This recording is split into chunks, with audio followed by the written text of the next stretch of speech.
I'm going to talk about this war on race because it's getting ridiculous. I hate this conversation. I'm so over it. I want people to understand that the most people I see screaming about race and differences among race is these radical leftists, these Democrats, these people that are on the far left that are like, you're racist when you're not recognizing that everyone is a different race and there's some races that are superior to others. Like, who's the supremacists? You guys on the far left are the ones saying this stuff. What? Like, I can't, look at this. Look at it. I'm so fed up with this. Math is racist now. White supremacy culture shows up in math classrooms when students are required to show their work. What? This is from equitablemath.org. A pathway to equitable math instruction. Dismantling racism in mathematics instruction. What? What? That's a very long article, so I'm not going to read it all. But this person, Zaid Jilani, sorry if I said your name wrong, just pulled the perfect spot out. Check this out. Yep, this is just, how do I track what students know?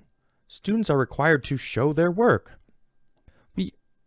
Yeah, that's actually a good way to seeing if they understand the curriculum, and what you're trying to teach them is the process of solving problems, solving math problems. How is that white supremacy? It's literally them trying to understand if the student has understood the process that the teacher is showing them. That has nothing to do with race, period. The fact that they're putting this into the situation is them just grasping at literally anything that they can. Oh, it gets so much worse. This is Carlin B posted this up. Shout out to Carlin. She's normally my Thursday regular guest. Fantastic doctor, joins me a lot, and she posted this morning, and I was shocked. I couldn't believe it. It's from Christopher Rufo. The principal of East Side Community School in New York sent white parents this tool for action, which tells them they must become white traitors and then advocate for full white abolition. This is the new language of public education. This is ridiculous.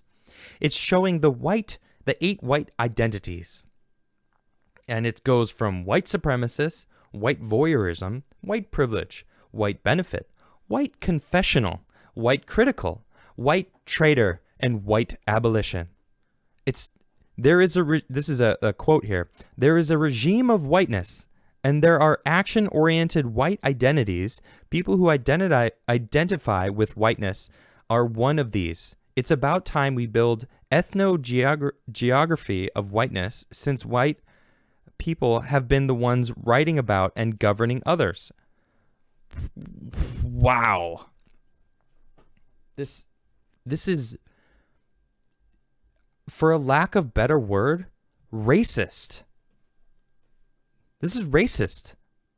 I'm just the only thing I can think of.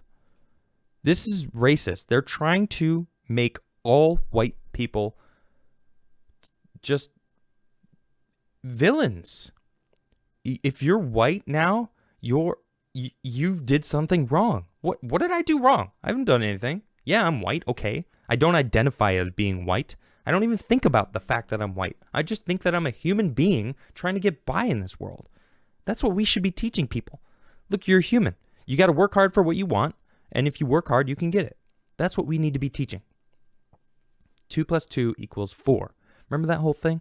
Straight up. Well, 2 + 2 can equal 5. It depends on, the perspective. It's like, no, 2 + 2 = 4, period. It's just ridiculous. So I mean, oh man, they go into it, man. The 8 white identities, they get into it. They talk about it all. The supremacist, clearly white society that preserves, names, and values white superiority. The only people I see out there trying to convince that white people are superior are the far left, are these extremists on the left saying white people are better than everyone else, and we need to demonize them for it. And it's like, you're the one saying it. You're the one trying to tell everyone that that's the way it is. This is ridiculous. And then they continue. White voyeurism wouldn't challenge a white supremacist. Desires non-whiteness because it's interesting, pleasurable, seeks to control the consumption and appropriation of non-whiteness. Fascination with culture. Example, consuming black culture without the burden of blackness. What? I'm like, this whole list is just so cringy. All it is them trying to convince people that white people are evil. That's the only thing that makes sense to me. Look, the UFO is even pissed off. He's like, I'm out of here, man. I don't want to be here anymore. I don't want to be on this planet. Look, the UFO. Oh, man, am I going to have issues here? I don't care. I'll do it later. This is ridiculous, yo. This is really... You know what? I'm not gonna read any more of this. I don't even want to. Look, you can find it if you want to. Look it up. Carlin actually did a great video on it. But she also brought this up. All right. This is a tweet of her responding to James Lindsay, who was responding to the initial tweet that I was just reading to you. Carlin says, as a member of my locals explains it like this. There was a German Lives Matter movement in the 1930s. They invented systemic racism to explain the behaviors of the Jews, claiming they had Jewish supremacy and Jewish privilege. That didn't work out so well. So, using the past, looking at what precedent is and how, what has happened in the past and how we can, avoid certain things that have happened. Like, I mean, we all know what happened after, the 1930s with that movement. Yeah, World War II, Nazis, yeah, actual fascists trying to delete essentially an entire society of people. I don't want to say race because we're all human race. It's like so silly that they try to divide us. And I try really hard to not fall into that. But all I can think about is Ginacarrano.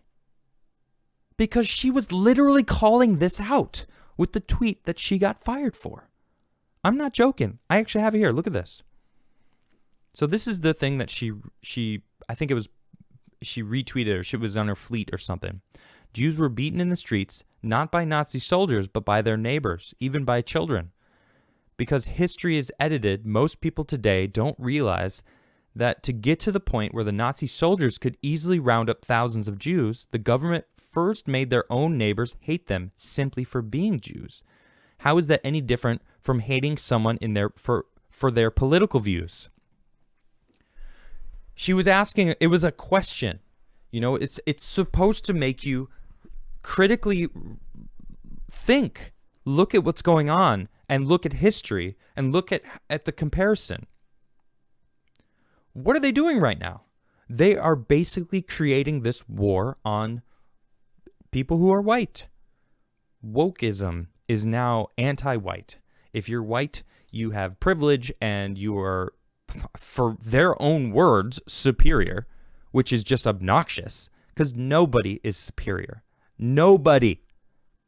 I'll say that again. Nobody is superior to anyone else. Okay? That is a perception unto itself. The people who succeed, they have to work for it. Look at these CEOs. They work 70-hour weeks. They're constantly working. They have to work their butts off. I don't care what color you are, what gender you are. It doesn't matter. You got to work to have that kind of job. Tim Pool, I see people ragging on him all the time. That guy never stops working. He's up in the morning, is reading the news, digging in, doing videos, constantly, nonstop, every single day for 10, maybe not exactly 10 years, but He works for it. He works for the success that he's created. Doing a show every day, this is not it's not easy to do this. Finding the right subjects, coming up with different things to talk about. It's not easy. You got to work for it. But one thing we got to do is remember the past. Learn from history and not repeat it, right?